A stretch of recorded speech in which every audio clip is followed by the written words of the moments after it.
Hello everyone, कैसे हैं आप सभी। होपफुली आप सभी अच्छे होंगे। जो फाइनली वेट इज ओवर। सो आ चुकी है हमारी डायरेक्ट टैक्सेशन के अमेंडमेंट क्लास। जी हाँ, ये वाली जो क्लास होने वाली है first class direct taxation amendment की, ये कॉमन अमेंडमेंट्स होंगे इंटर वालों के लिए और फाइनल वालों के लिए, दोनों के लिए। इसके बाद एक और पार्ट आएगा जिसमें जो अमेंडमेंट होने वाले हैं वो सिर्फ फाइनल वालों के लिए रेलिवेंट होने वाले हैं। तो ये वाली वीडियो जो है इंटर वालों को भी देखनी है और फाइनल वालों को भी देखनी है, क्योंकि फाइनल वालों को तो इंटर का सारा कंटेंट डायरेक्ट टैक्स में पढ़ना ही पड़ता है, आपको पता ही होगा। तो आपके जितने भी इंटर के फ्रेंड्स हैं उनके साथ शेयर कर देना, और इंटर वालों के अगर कोई फाइनल में फ्रेंड्स है तो उनके साथ भी शेयर कर देना। दोनों के लिए ये यूजफुल रहने वाली है, ये ध्यान रखिएगा। इस क्लास के अंदर जो मैं पीपीटी यूज करने वाला हूं उसको मैं सीएमए कार्ट ऐप के ऊपर अवेलेबल करवा दूंगा। इसके अलावा ज्ञान सागर क्लासेस या फिर मैं टेलीग्राम चैनल जहां भी अवेलेबल कराऊंगा, आपको लिंक जो है मिल जाएगा वीडियो के डिस्क्रिप्शन में, वहां जाकर के आप एक्सेस कर पाएंगे इन नोट्स को भी। चलिए अब बात करते हैं ये डायरेक्ट टैक्स अमेंडमेंट्स में क्या क्या अमेंडमेंट्स आए हैं। देखिए, पहले मैं बता दूं कि जो बजट है वो थोड़ा सा लेट आया था इस बार, क्योंकि इस बार इलेक्शंस थे। तो इसलिए एक इंटरिम बजट भी आया था, वहां पर थोड़े बहुत चेंजेस हुए, फिर उसके बाद में एक और बजट में जाकर के चेंजेस हुए।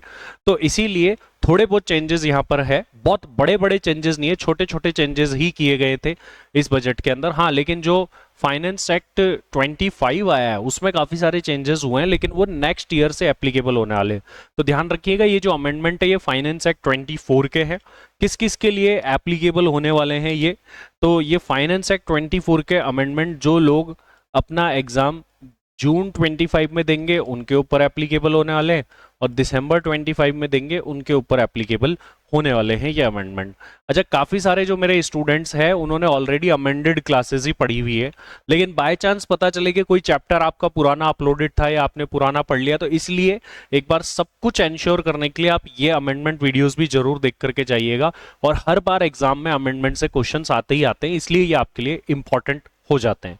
चलिए अब स्टार्ट करते हैं और जानते हैं कि क्या क्या अमेंडमेंट्स आपके इस सब्जेक्ट में आए हैं एक एक चैप्टर वाइज। तो देखिए, यहां पर आप देखोगे तो आपके बेसिक कंसेप्ट्स में अमेंडमेंट आ गया है, सैलरी में अमेंडमेंट आ गए हैं, पीजीबीपी में अमेंडमेंट आ गया है, कैपिटल गेन में मेजर अमेंडमेंट आ गए हैं, अदर सोर्स में भी छोटा सा अमेंडमेंट है, डिडक्शन, टीडीएस और रिटर्न में भी एक छोटा सा अमेंडमेंट है। टीडीएस में भी थोड़े मेजर अमेंडमेंट्स है, काफी सारी रेट्स जो है वो चेंज हुई है। तो ये इन अलग अलग चैप्टर्स के अंदर आप लोगों के अमेंडमेंट आए हैं। मैं कोशिश करूंगा इनको as quickly as possible cover करने की कोशिश करूं। वो बहुत लॉन्ग या बहुत ज्यादा टाइम नहीं लेने वाला हूं आप लोगों को, मैं टू दी पॉइंट बात करूंगा और फटाफट से अमेंडमेंट्स को कवर करने की कोशिश करूंगा। चलिए देखते हैं बेसिक्स में क्या अमेंडमेंट आया है। तो बेसिक्स चैप्टर जिसमें अपन टैक्स रेट्स पढ़ते हैं, तो वो टैक्स रेट्स में चेंज आ गया है। देखिए, टैक्स रेट्स में भी चेंज कहाँ आया है? न्यू टैक्स रिजाइम, जो लोग 115 बीएसी को ऑप्ट कर रहे हैं, तो जो 115 बीएसी को ऑप्ट करते हैं उनके लिए ही ये चेंजेस है।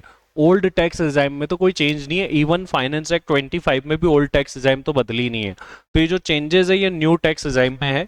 चेंज क्या है? पहले देखो यहाँ पे टैक्स रेट जो थी ना वो अप टू 3 लाख नील था, फिर यहाँ 3 to 6 लाख आता था। अब ये जो 6 लाख है, यहाँ 6 लाख की जगह कितना हो गया? 7 लाख हो गया है।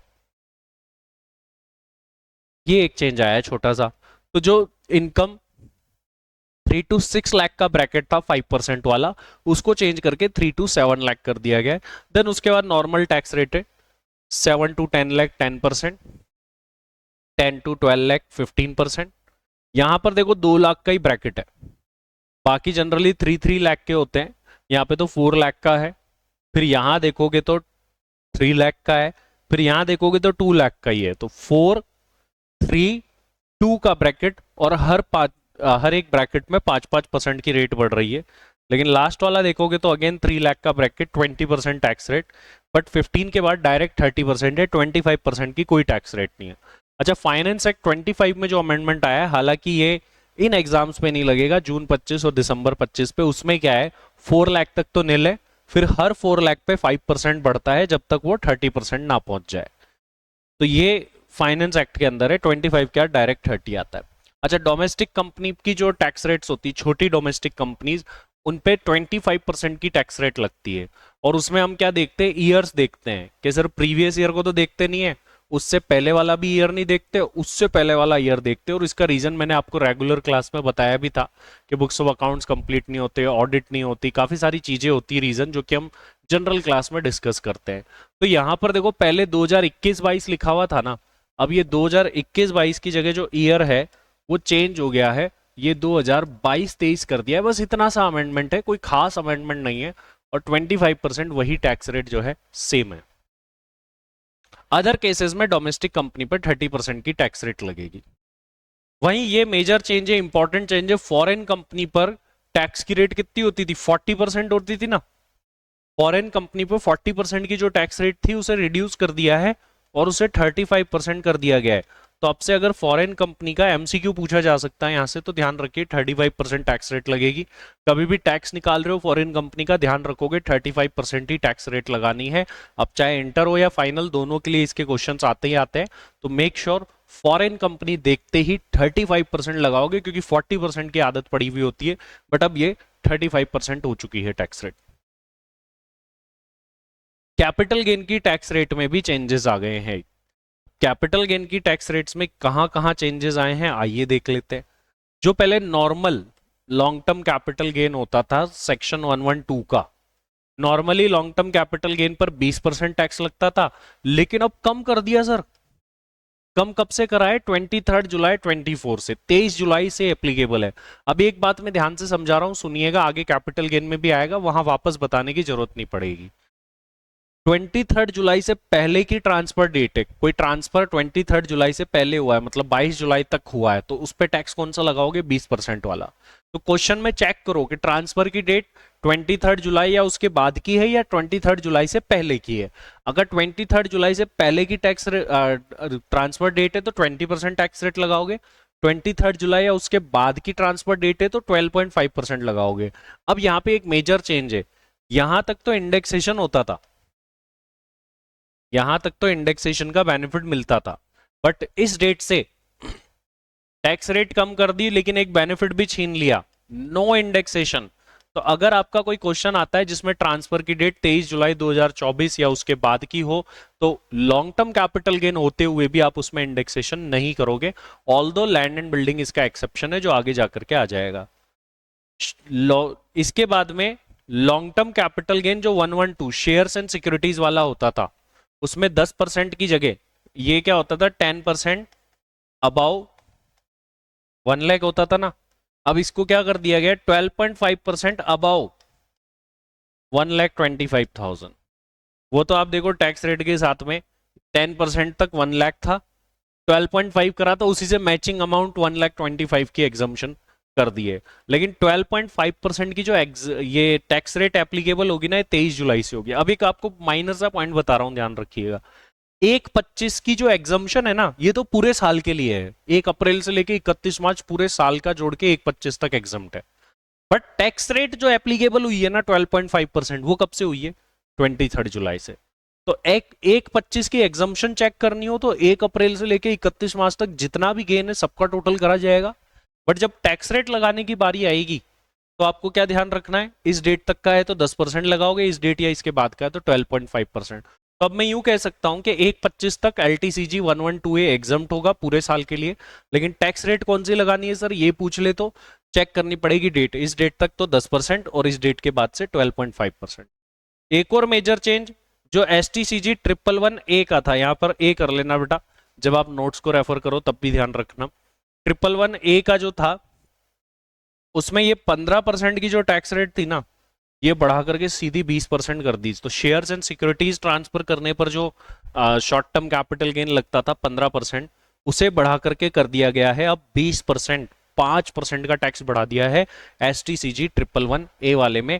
और ये एग्जाम्शन तो मैंने आपको बताई दी कि 1 लाख से बढ़ा करके 1,25,000 कर दी गई है। तो ये बहुत इंपॉर्टेंट है, एग्जाम में इंपॉर्टेंट मार्क करके चलेंगे इसको। एग्जाम में यहां से 100% क्वेश्चन आना ही आना है, ये ध्यान रखेंगे। तो ये आपका एग्जाम में शॉर्ट क्वेश्चन आएगा, तो इसको बहुत अच्छे से प्रिपेयर करके आप लोग जाएंगे। इसके प्रैक्टिकल क्वेश्चन भी करेंगे, ICMI ने नए स्टडी मैट भी रिलीज कर दिए। ध्यान रखेंगे इस डेट या उसके बाद का कोई ट्रांसफर हो रहा है तो उसमें इंडेक्सेशन मत करना, इस लॉन्ग टर्म हो रहा है तो भी, शॉर्ट टर्म में तो होता भी नहीं है। और इस डेट से पहले का अगर कोई ट्रांसफर दे रखा है तो उसमें इंडेक्सेशन होगा, और इंडेक्स नंबर है 363 24-25 का, जो नया ईयर है उसका। सैलरी के अंदर क्या अमेंडमेंट है इसकी बात कर लेते हैं। इनकम फ्रॉम सैलरी हेड के अंदर जो स्टैंडर्ड डिडक्शन है, सर स्टैंडर्ड डिडक्शन पहले कितना मिलता था 16 क्लोज 1A में,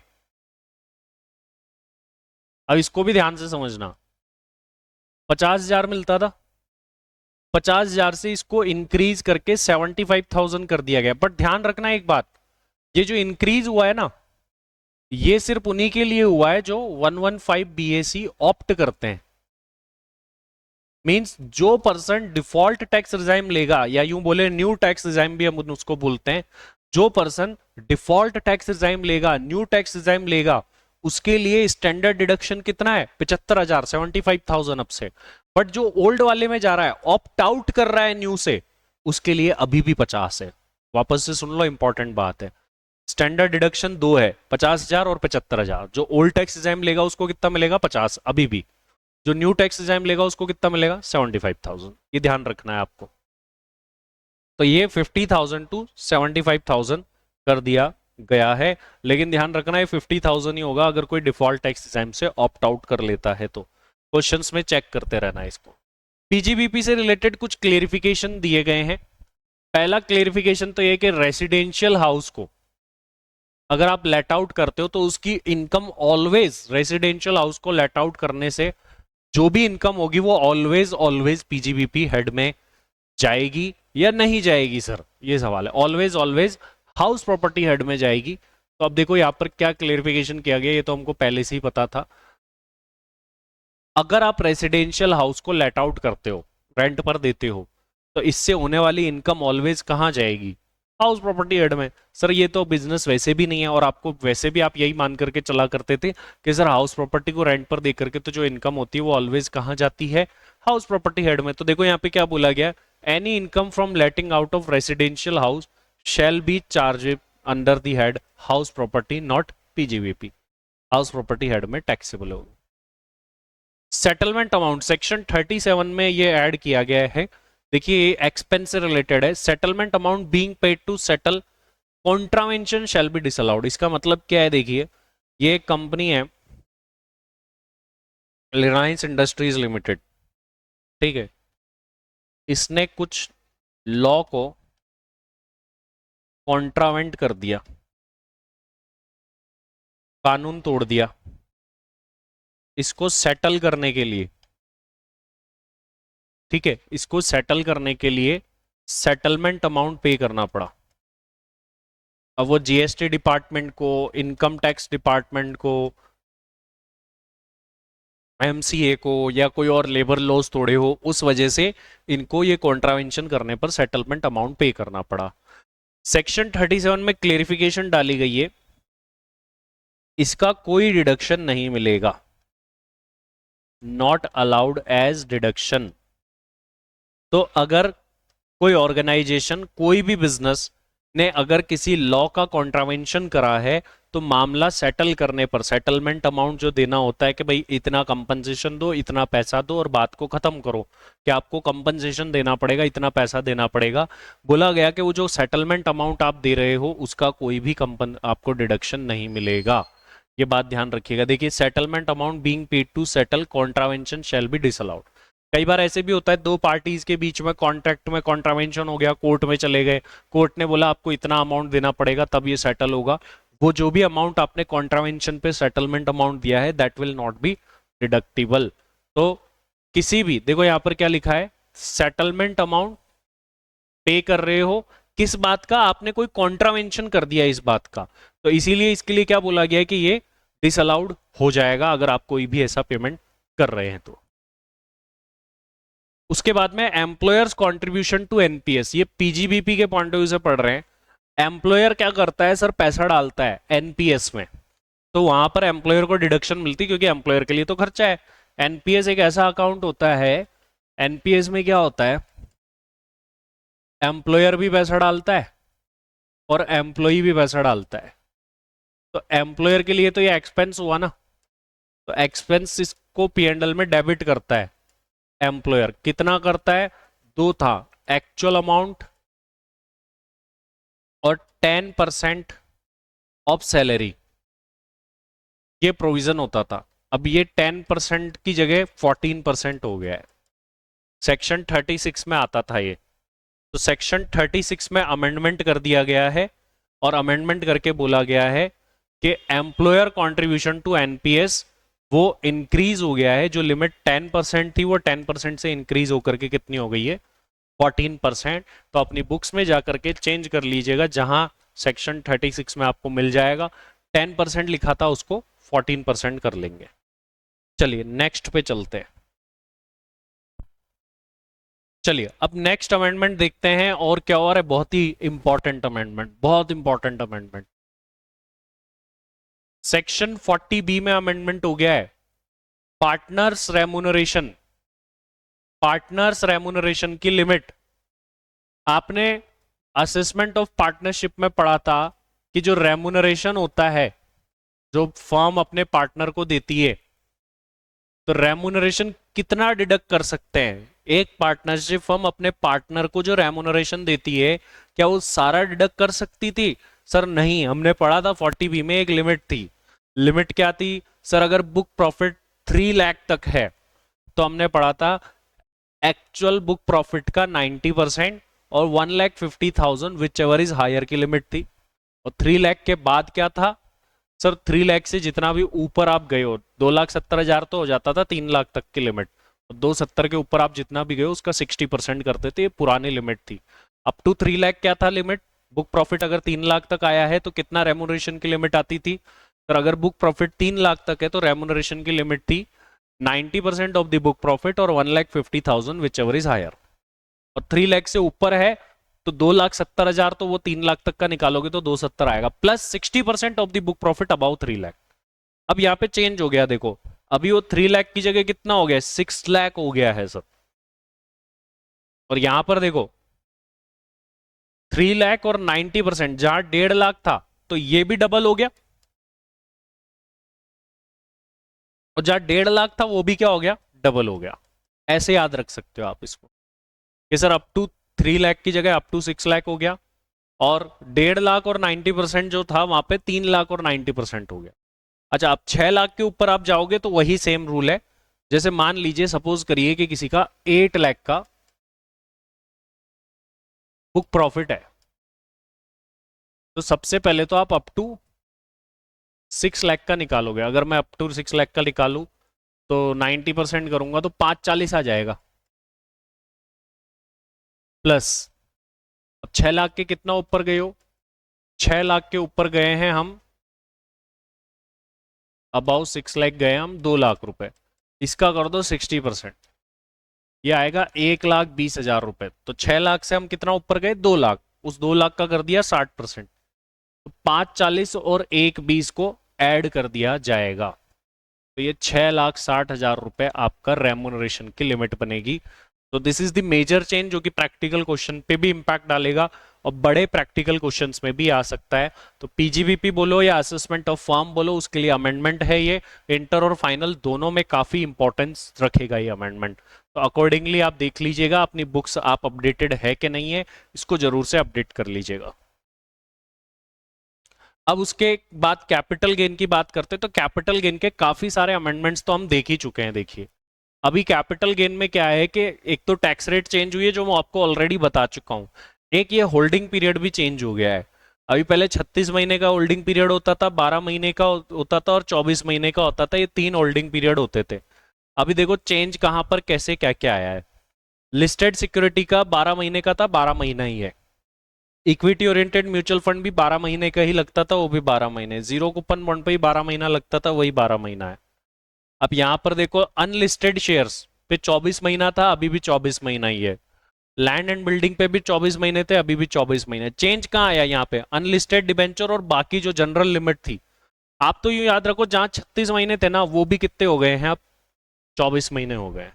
36 महीने की लिमिट भी रिड्यूस होकर के 24 महीने हो गई। मतलब अब 36 मंथ्स की कोई लिमिट है ही नहीं। अब पीरियड ऑफ होल्डिंग अगर 24 महीने के अंदर अंदर है तो शॉर्ट टर्म गेन, 24 महीने के ऊपर है तो लॉन्ग टर्म गेन माना जाएगा। तो 36 मंथ्स की जो लिमिट थी वो खत्म हो चुकी है। There is the only change. 12 महीने जिस पर लगते थे अभी भी 12 महीने लगते हैं, 24 वाले 24 ही लग रहे हैं क्योंकि अब मैक्सिमम ही टाइम कितना हो गया है, 24 ही हो गया है सर। तो अनलिस्टेड शेयर पे भी 24 है अब तो, लैंड एंड बिल्डिंग पे भी 24 है, अनलिस्टेड डिबेंचर पे 36 महीने लगता था, 24 हो गया। और अदर असेट जितनी भी, जैसे मान लो ज्वेलरी है, सिल्वर है, गोल्ड है, कितनी लिमिट लगेगी, 24 महीने की लगेगी। और इंडेक्सेशन मैंने आपको बता ही दिया है, 23 जुलाई 24 या इसके बाद अगर कोई भी असेट ट्रांसफर होगी तो उसके ऊपर इंडेक्सेशन का बेनिफिट आपको नहीं मिलेगा। अब चलिए नेक्स्ट बात करते हैं, प्रोविजो टू सेक्शन 112 की बात करते हैं। प्रोविजो टू सेक्शन 112 क्या था, देखिए कुछ लिस्टेड सिक्योरिटीज पर लगता था और शेयर्स पर भी लगता था, जिनके ऊपर 112 नहीं लगता था। तो listed security, shares, government securities, ऐसे सिक्योरिटीज पर एक प्रोविजो टू सेक्शन 112 था जो आपको ऑप्शन देता था। क्या ऑप्शन देता था कि इंडेक्सेशन कर लो लॉन्ग टर्म गेन अगर हो रहा है किसी भी लिस्टेड सिक्योरिटी या शेयर्स पर, शेयर्स ऐसे जिन पर 112 नहीं लगता है वो वाले शेयर्स। अब गवर्नमेंट सिक्योरिटीज जनरली इसमें ज्यादा कवर होती थी। एक क्वेश्चन भी था इंटर वालों के, तो इसमें क्या बोला गया यहाँ पर देखो कि आपको क्या करना होता था, प्रोविजो टू सेक्शन 112 बोलता था एक काम करो, इंडेक्सेशन कर लो, लॉन्ग टर्म गेन हो रहा है, इंडेक्सेशन कर लो और 20% टैक्स दे दो। और वो एक और ऑप्शन देता था, इंडेक्सेशन मत करो और 10% टैक्स दे दो, था ना, 20% विथ इंडेक्सेशन और 10% विदाउट इंडेक्सेशन। अब आप खुद ही लॉजिकली सोचो, 23 जुलाई से तो इंडेक्सेशन का प्रोविजन ही हट गया है, तो जो 20% विथ इंडेक्सेशन है वो ऑटोमेटिकली हट गया, क्योंकि अब तो इंडेक्सेशन का कंसेप्ट ही हट चुका है।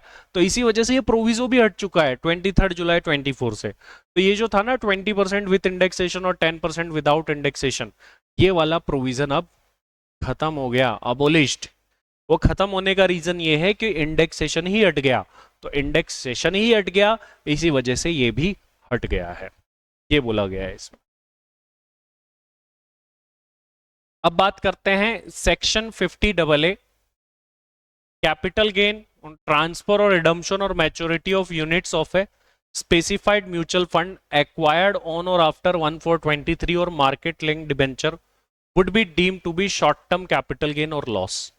मतलब क्या है कि कुछ स्पेसिफाइड म्यूचुअल फंड्स बता दिए गवर्नमेंट ने और कुछ मार्केट लिंक डिबेंचर्स बता दिए। स्पेसिफाइड म्यूचुअल फंड जो कि 1 अप्रैल 2023 या उसके बाद खरीदे गए हो, मार्केट लिंक डिबेंचर, इनके ऊपर ऑलवेज आपको कौन सा गेन होगा, शॉर्ट टर्म, चाहे कितना ही टाइम होल्ड करके बेचो। तो एमसीक्यू में आ सकता है कि स्पेसिफाइड म्यूचुअल फंड सेल करे, कौन सा गेन होगा, शॉर्ट टर्म ही होगा always. Market link debenture sale करे, ऑलवेज कौन सा गेन होगा।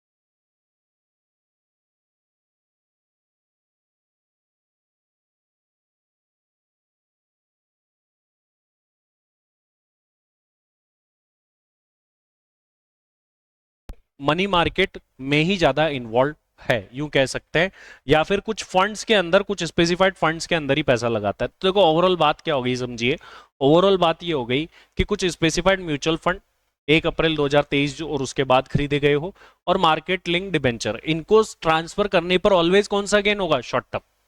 ये सिंपल सी बात।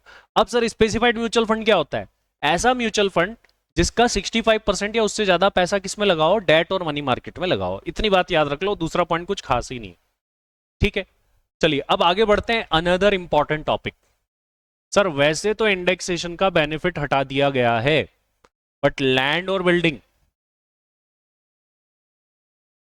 जो कि 23 जुलाई 24 से पहले खरीदे हुए हैं किसी के, मतलब किसी के पास पुराने लैंड और बिल्डिंग पड़े, तो इस पे बहुत सारा हंगामा भी हुआ होगा। अगर आपने राघव चड्ढा जी का वो देखा हो डिस्कशन जो कि उन्होंने लोकसभा के अंदर रखा था कि नहीं इंडेक्सेशन बेनिफिट नहीं हटाना चाहिए, तो गवर्नमेंट ने थोड़ा बैक मूव लिया और लैंड और बिल्डिंग के केस में बोला कि चलो हम आपको इंडेक्सेशन दे देंगे। तो अब गवर्नमेंट ने क्या करा, लैंड एंड बिल्डिंग के केस में ऑप्शन दे दिया कि आप इसमें इंडेक्सेशन कर सकते हो, बट ऐसे लैंड एंड बिल्डिंग जो कि 23 जुलाई 2024 से पहले के खरीदे हुए, आज नया कुछ भी खरीदोगे ना उस पर लॉन्ग टर्म गेन होगा तो इंडेक्सेशन का बेनिफिट नहीं मिलेगा। लेकिन ऐसे लैंड एंड बिल्डिंग जो कि इस प्रोविजन के आने से पहले 23 जुलाई 2024 से पहले के जो लैंड एंड बिल्डिंग है और उन पर लॉन्ग टर्म गेन हो रहा है तो ऑप्शन मिलेगा इंडेक्सेशन का। सर मैं आज खरीदूं और फिर 4 साल बाद ट्रांसफर करूं तो आपको कोई ऑप्शन नहीं है, आपको सीधा साधा टैक्स देना पड़ेगा और इंडेक्सेशन का बेनिफिट नहीं मिलेगा।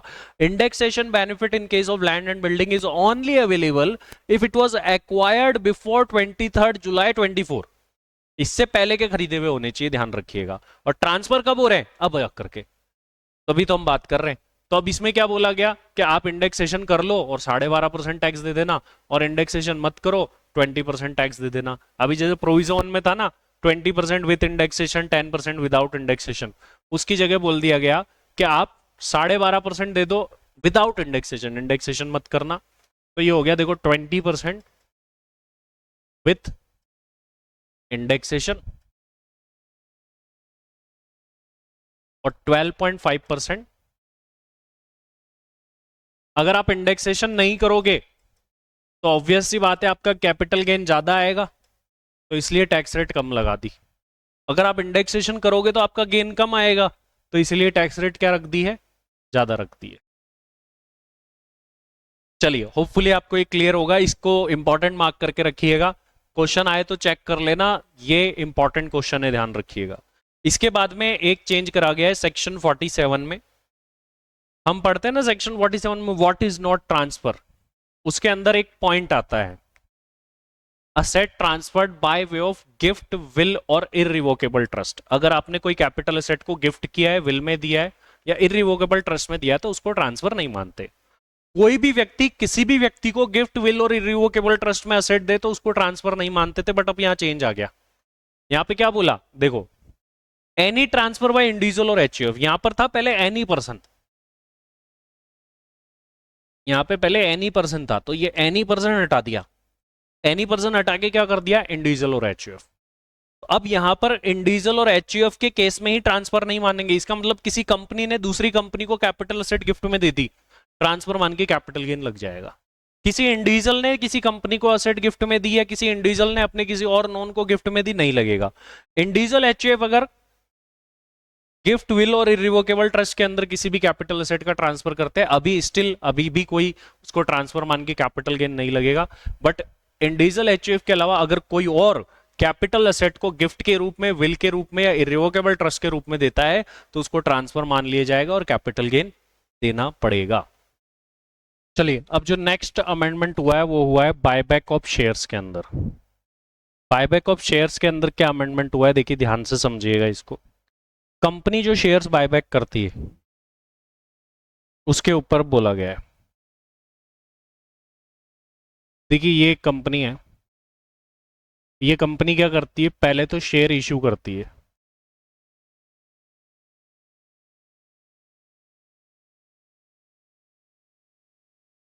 जिसे शेयर इशू करती है वो होता है शेयर होल्डर। अब एक ना दिन इससे वापस बाय कर लेती है, वापस खरीद लेती है कंपनी, जिसको अपन क्या बोलते हैं? बायबैक बोलते हैं। अभी तक होता क्या था? अभी तक ये होता था कि बायबैक के ऊपर जो भी टैक्स बनता है शेयर होल्डर की इनकम पे, टैक्स वो कौन पे करता था? कंपनी। टैक्स कंपनी को पे करना होता था। कैसे, कितना पे करना होता था? इसके ऊपर जो है 20% का टैक्स आता था, फिर 12% का सरचार्ज और 4% का हेल्थ एंड एजुकेशन सेस आया करता था, और ये पूरा का पूरा टैक्स जो है कंपनी को पे करना होता था। और वहीं सेक्शन 1034A में शेयर होल्डर के एंड्स में ये एग्जम्प्ट हो जाया करता था। अभी तक ये प्रोविजन था डोमेस्टिक कंपनीज के लिए। नॉन डोमेस्टिक कंपनी के लिए तो अभी भी कोई भी अमेंडमेंट नहीं आया है। नॉन डोमेस्टिक कंपनीज अगर बायबैक करती है तो शेयर होल्डर के हैंड में टैक्सेबल होगा कैपिटल गेन में in the year which shares were purchase by the company. जितने में बायबैक हुआ वो फुल वैल्यू ऑफ कंसिडरेशन, जितने में शेयर खरीदा था वो कॉस्ट, मतलब जितना नेट फायदा हुआ शेयर होल्डर का वो कैपिटल गेन में टैक्सेबल हो जाता। और अभी तक यहां डोमेस्टिक कंपनी बायबैक करती थी तो क्या होता था? बायबैक पे जो भी टैक्स बनता था एडिशनली कंपनी को पे करना होता था, और शेयर होल्डर के हैंड्स में ये एग्जम्प्ट हो जाया करता था। अब अमेंडमेंट हो गया। अब अमेंडमेंट के बाद में क्या हुआ है देखिए, अगर कोई भी कंपनी, ये कंपनी है, ये शेयर होल्डर है, शेयर होल्डर से बाय बैक करती है, शेयर्स वापस खरीदती है, तो ये बायबैक पे जो भी पैसा शेयर होल्डर को मिलेगा ना, ये माना जाएगा डीम्ड डिविडेंड। ऐसे माना जाएगा जैसे ये डिविडेंड मिला है अंडर सेक्शन 222F। अभी ई तक होता थे ना डीम्ड डिविडेंड के सेक्शन, ए से लेके ई, अब ये एफ हो गया। तो जो भी पैसा मिला है, देखो ये क्या बोल रहा है,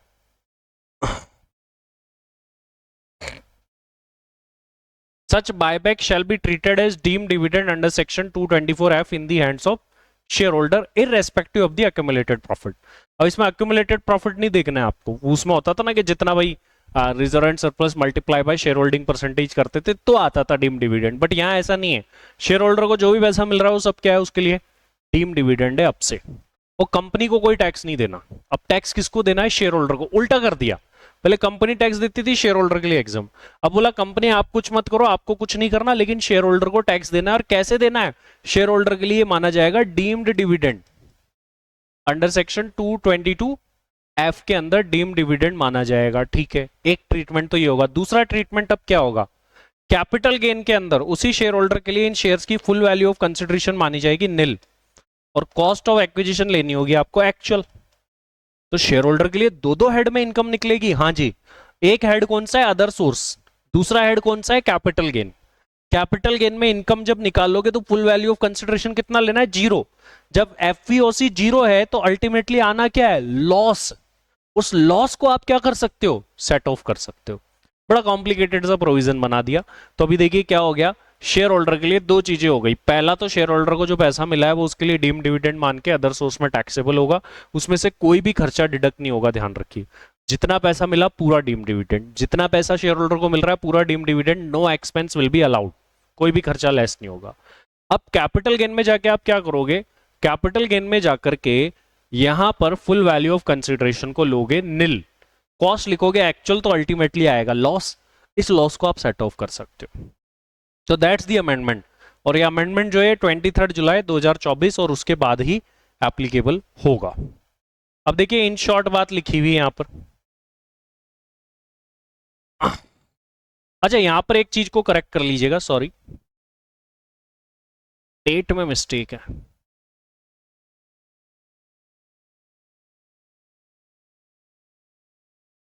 यहां पर वो 23 जुलाई वाली डेट नहीं है, 1 अक्टूबर से एप्लीकेबल है ये वाला अमेंडमेंट, यहां नीचे सही लिखा हुआ है। तो 1 अक्टूबर 2024 से पहले कंपनी टैक्स पे करती, शेयर होल्डर के लिए एग्जाम। अब से क्या हो गया, शेयर होल्डर को टैक्स पे करना है, और कैसे, वो उसके लिए डीम डिविडेंड माना जाएगा, कोई एक्सपेंस की डिडक्शन नहीं मिलेगी, अदर सोर्स में टैक्सेबल हो जाएगा 222F में। इसके अलावा कैपिटल गेन भी निकलेगा। अदर सोर्स की बात कर लेते हैं, ये 56(2) close 7B share issue in excess of FMV of the shares वाला जो सेक्शन है वो खत्म हो गया है। अपन इसमें बहुत सारे एग्जांपल करते थे, एक टेबल बना करके कि एक प्राइवेट लिमिटेड कंपनी होनी चाहिए जिसको शेयर इशू करा हो, रेजिडेंट होना चाहिए एंड ऑल, बहुत सारी कंडीशंस थी। अब ये खत्म हो गई है सारी कंडीशन, तो ये सेक्शन अबोलिश, डिलीट हो गया है। फैमिली पेंशन की डिडक्शन कैसे मिलती थी, 1/3 ऑफ टोटल पेंशन और 15,000 रुपीज ऐसे मिलती थी। और वो 15 की जगह लिमिट कितनी कर दी गई है फैमिली पेंशन में, 25,000। लेकिन ये 25,000 की लिमिट तभी लगेगी जब कोई न्यू टैक्स रिजाइम ले रहा हो। वो जैसे स्टैंडर्ड डिडक्शन में ना वैसा है, अगर कोई ओल्ड टैक्स रिजाइम ले रहा है, फैमिली पेंशन की मैक्सिमम लिमिट अभी भी 15,000 है। अगर कोई न्यू टैक्स रिजाइम ले रहा है तो फैमिली पेंशन की मैक्सिमम लिमिट 25,000 रुपीज होगी। तो ये ध्यान रखिएगा, फैमिली पेंशन की लिमिट बदली तो है, बट वो न्यू टैक्स एग्जाम के लिए बदली, इसका मतलब दोनों लिमिट है अभी भी। बट हम डिफॉल्ट को ही ज्यादा पढ़ते हैं, तो 25,000 बोलने में तो अब 25,000 आएगी, बट ध्यान रखिएगा अगर कोई ओल्ड टैक्स एग्जाम लेता है तो अभी भी 15,000 है। 222F एक नया सेक्शन आ गया है बायबैक के ऊपर, डीम डिविडेंड वाला, जो कि 1 अक्टूबर 2024 से एप्लीकेबल होगा। ये उसी बायबैक का एग्जाम्पल है। किसी ने 2020 में 100 शेयर खरीदे 40 रुपए की रेट पर, तो टोटल कॉस्ट हो गई 4,000 रुपए। नवंबर 24 में 20 शेयर का बायबैक कर लिया गया 60 रुपए की रेट पर, तो ये 1,200 रुपए जो है ये 1200 रुपए आपके डीम डिविडेंड मान करके टैक्सेबल हो जाएंगे। ठीक है, अब बात करते हैं कैपिटल गेन के अंदर क्या होगा। फुल वैल्यू ऑफ कंसिडरेशन तो नील होगा, और इन 20 शेयर की कॉस्ट कितनी रही होगी, 20 इंटू 40 800 रुपए, ये कॉस्ट ऑफ एक्विजिशन है इन शेयर्स की, इसको क्या बोल दिया, लॉस। फिर बाद में 50 शेयर और सेल करें 70 रुपए की रेट पर। अब देखो 40 में खरीदे थे, 70 में बेच रहे हो, 30 रुपए कमा लिए आपने, गेन हो गया तुम्हारा 1500 रुपए का। बट ये 800 का लॉस तुम इसके साथ सेट ऑफ कर लोगे, तुम्हारा नेट गेन टैक्सेबल कितना आएगा, 700 रुपए। तो वो जो होता है ना कि एक तो आपको डीम डिविडेंड मान के टैक्सेबल करना है, दूसरा आपका लॉस आएगा, वो जो लॉस आएगा वो फ्यूचर में कभी गेन हो तो उसके साथ सेट ऑफ कर सकते हो। ये उसका एग्जाम्पल के साथ समझाया गया। डिडक्शंस के अंदर चेंज आया है 80 सीसीडी सबसेक्शन 2 में। देखिए 80 सीसीडी में दो है, एक सबसेक्शन 1 है एम्प्लॉइज कंट्रीब्यूशन और एक अदर देन एम्प्लॉय वाला, और एक है एम्प्लॉयर वाला। तो यहां चेंज आया है employer's contribution to NPS, national pension scheme में एम्प्लॉयर का कंट्रीब्यूशन। अब यहां पर मामला क्या है, देखिए यहां अमेंडमेंट आ गया है। यहां पर एम्प्लॉयर का कंट्रीब्यूशन का होता क्या है, पहले तो एक बार एम्प्लॉय की सैलरी में जुड़ता है, ठीक है, फिर उसी की डिडक्शन मिल जाती किसको, एम्प्लॉय को। तो ध्यान से समझिएगा, एम्प्लॉयर जो एनपीएस में पैसा डालता है उसका क्या होता है, एक बार तो सैलरी में जुड़ जाता है, फिर उसी की डिडक्शन मिल जाती है किसको, एम्प्लॉय को। तो एक बार एम्प्लॉय की सैलरी में जोड़ेंगे क्योंकि उसको फायदा हो गया, फिर उसी का क्या दे देते थे, डिडक्शन, कितना, एक्चुअल और 10% ऑफ सैलरी। अब वहां पर चेंज आ गया, इसकी डिडक्शन होती थी एक्चुअल कंट्रीब्यूशन और 10% ऑफ सैलरी। अब जो लोग न्यू टैक्स रिजाइम लेंगे, ध्यान रखिए यहां भी अमेंडमेंट क्या है, जो लोग न्यू टैक्स रिजाइम लेंगे उनके लिए 10 की जगह कितना होगा, 14%। अभी मैंने काफी सारे नोट्स या कुछ फैकल्टीज का देखा तो ये गलत भी बताया हुआ प्रोविजन, तो ध्यान से समझिएगा, ये 10 की जगह 14 उन्हीं लोगों के लिए हुआ है जो न्यू टैक्स रिजाइम लेते हैं। अगर सर कोई ओल्ड टैक्स रिजाइम लेता है तो ओल्ड टैक्स रिजाइम में क्या है पता है, अगर गवर्नमेंट एम्प्लॉय हो ना तो उनके लिए 14 है, और अदर है तो उनके लिए 10 है अभी भी। तो 10% हटानी है, अभी भी 10% है।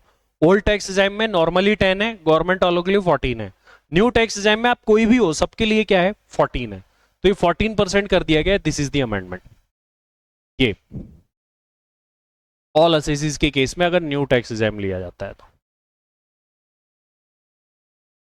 हाँ जी, टीडीएस की रेट बदल गई है काफी सारे सेक्शंस के अंदर, आप देखोगे तो 194 डीए लाइफ इंश्योरेंस पॉलिसी में जो 5% की रेट थी 1 अक्टूबर से बदली है, ध्यान रखिएगा। कैपिटल गेन के अमेंडमेंट तो कब हुए, 23 जुलाई से, बट ये रेट्स वाले सब 5, जहां जहां देखो 5-5% थे ना, ये सब 5% से कितने हो गए, 2%। 194G commission on sale of lottery ticket, 194H commission और brokerage, 194I rent of immovable property, contract और एम कॉन्ट्रैक्ट कमीशन ब्रोकरेज, जिन पर वो 1 करोड़ से ऑडिट नहीं होती थी, वो जो अबाउ सेक्शन में कवर नहीं होते थे 194CH वाले, उनके लिए अलग से सेक्शन बनाया हुआ होता था। तो ये जो आपको तो सिंपली याद रखना है सर, 5-5% वाले क्या हो गए, 2%। और एक ये 194O में हुआ है change, payment by e commerce operator to e commerce participant. अब ये जहां 1% होता था उसकी जगह 0.1% हो गया है। तो ये एक मेजर अमेंडमेंट है, एमसीक्यू में पूछा जा सकता है। अब ये 194C के अंदर एक छोटा सा अमेंडमेंट हो रहा है, क्या है, वहां पर एक क्लेरिफिकेशन दिया गया है कि जो पेमेंट्स 194J में कवर हो जाएंगे वो 194C में कवर नहीं होंगे। तो बाय डिफॉल्ट वैसे भी बात है, बट क्लेरिफिकेशन है। तो जो पेमेंट 194C में कवर, J में कवर हो जाएंगे वो 194C में कवर नहीं होंगे, ये क्लेरिफिकेशन दिया गया। और एक पॉइंट और ऐड किया गया बट वो इतना रेलिवेंट नहीं है। अब इसके अलावा एक और छोटा सा क्या बोला गया है कि ये कमीशन और ब्रोकरेज वाला जो केस है इससे रिलेटेड बोला गया। देखिए इसकी बात करते हैं क्या है, पहले मैं आपको मेन बुक में प्रोविजन दिखाता हूं। हाँ जी, ये जो अमेंडमेंट है ये एच में नहीं, आई ए में, क्योंकि एच तो कमीशन और ब्रोकरेज का है। ये आई ए में क्या एड ऑन किया गया, देखो 194 आई ए में दिखाता हूं आपको। 194 I A, TDS on transfer of immovable property other than agriculture land. अभी कोई भी प्रॉपर्टी अगर कोई पर्सन ट्रांसफर करता है, ठीक है, इमूवेबल प्रॉपर्टी, तो वो तो ट्रांसफरर होता है, सामने वाला ट्रांसफर ही होता है, ठीक है। ट्रांसफरी अगर पेमेंट करेगा, ठीक है, और वो 50 लाख से ज्यादा की स्टैम्प ड्यूटी वैल्यू है तो उसको टीडीएस काटना पड़ता था, और टीडीएस की रेट थी इसमें 1%। अभी ये सिंपली यूं बोल रहा है कि अगर एक से ज्यादा ट्रांसफरर और एक से ज्यादा ट्रांसफरी है और उनका थोड़ा थोड़ा है, 20 लाख 20 लाख 10 लाख, सबका मिला के अगर 50 लाख हो गया ना, तो भी ये सेक्शन लगेगा और टीडीएस काटना पड़ेगा।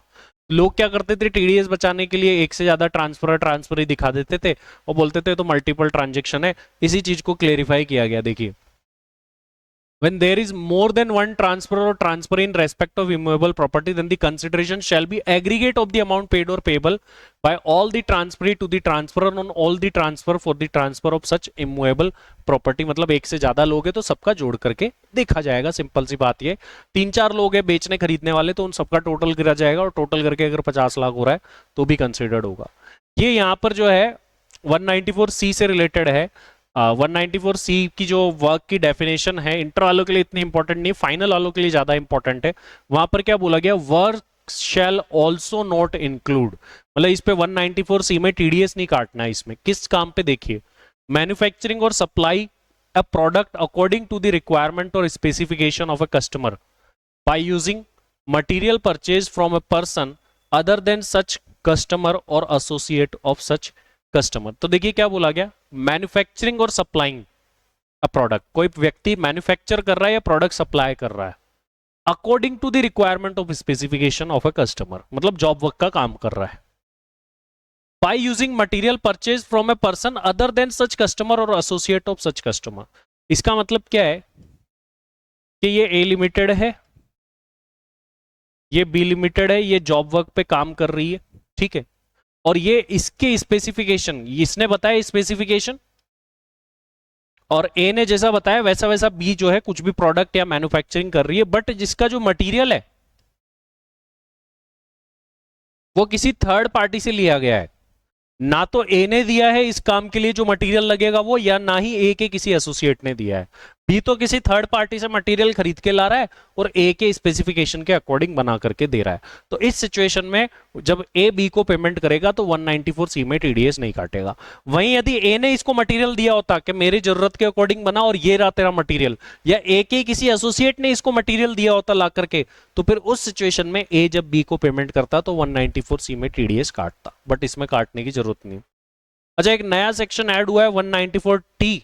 अगर कोई पार्टनरशिप फर्म अपने पार्टनर्स को रेम्यूनरेशन का पेमेंट करती है, अगर कोई पार्टनरशिप फर्म अपने पार्टनर्स को रेम्यूनरेशन का पेमेंट करती है तो उनका टीडीएस काटेगी 10% की रेट से। लेकिन अगर 20,000 तक का पेमेंट है तो कोई टीडीएस नहीं काटा जाएगा। Payment by partnership firm to partners. तो अभी देखिए टीडीएस के अंदर इन शॉर्ट वापस से एक बार मैं बता देता हूं क्या क्या चेंजेस है। ये 5% वाली रेट 2% हो चुकी है, और ये 1% की रेट एक 0.1% हो चुकी है। इसके अलावा ये कुछ क्लेरिफिकेशन है 194C से रिलेटेड। एक ये पॉइंट 194C का है, ये भी 194C का है। बोल रहा है कि जो ट्रांजेक्शन 194J में कवर हो गया वो ट्रांजेक्शन 194C के अंदर कवर नहीं होगा। ऑब्वियस सी बात है, ठीक है। दूसरा क्या बोल रहा है, और क्या कवर नहीं होगा 194C में, यदि कोई व्यक्ति जॉब वर्क पे काम कर रहा है किसी दूसरे व्यक्ति के लिए, तो एक तरीके से कॉन्ट्रैक्ट पे काम कर रहा है, लेकिन ये जो काम कर रहा है ना, इसने जैसा बताया वैसा ही कर रहा है। ए ने बी को बोला ऐसा ऐसा कर, वैसा वैसा ही कर रहा है, बट बी जो मटेरियल यूज करेगा वो कहां से ला रहा है, किसी थर्ड पार्टी बाहर से ला रहा है। वो मटेरियल ना तो ए ने दिया है ना ही ए के किसी एसोसिएट ने दिया है। फिर 194T क्या है, 194T payment of remuneration by partnership firm to partner, उस पर टीडीएस काटेगी 10% की रेट से अगर 20,000 के ऊपर चला जाता है aggregate payment. Return of income में एक छोटा सा चेंज है 139AA जो था क्योटिंग ऑफ आधार नंबर। वहां पर एक प्रोविजन होता था कि आधार नंबर की जगह आप आधार की एनरोलमेंट आईडी भी आप दे सकते थे। अब वो प्रोविजन हट गया है, अब आप एनरोलमेंट आईडी नहीं दे सकते। ये यहां पर बात कही गई है कि अब से हमने ये वाली चीज हटा दी है। ये इंटर और फाइनल के कॉमन अमेंडमेंट थे अभी तक के। अगर आपको किसी भी अमेंडमेंट में कोई भी डाउट आता है तो कमेंट बॉक्स में लिखिएगा, मैं उसको क्लियर करने की कोशिश करूंगा।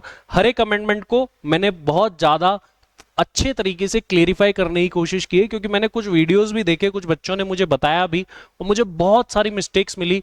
कोई चेंज सिर्फ न्यू टैक्स एग्जाम में हुआ है बट उसको ओवरऑल चेंज बता दिया गया, या फिर ये बायबैक ऑफ शेयर से रिलेटेड प्रोविजन गलत बता रखा है। तो ये ध्यान रखिएगा, ये जितनी भी चीजें मैंने बताई है आपको ऐसा ही फॉलो करना है। ऑल्दो आपको कुछ डाउट होता है तो आप कमेंट बॉक्स में लिखिएगा, आप कहां से इस वीडियो को देख रहे हैं जरूर से मुझे बताइएगा। और फिलहाल के लिए अब इस वीडियो में इतना ही, मिलते हैं नेक्स्ट पार्ट में जो कि exclusively for CMA final students ही होगा, इंटर वालों के लिए वो वीडियो नहीं होगा।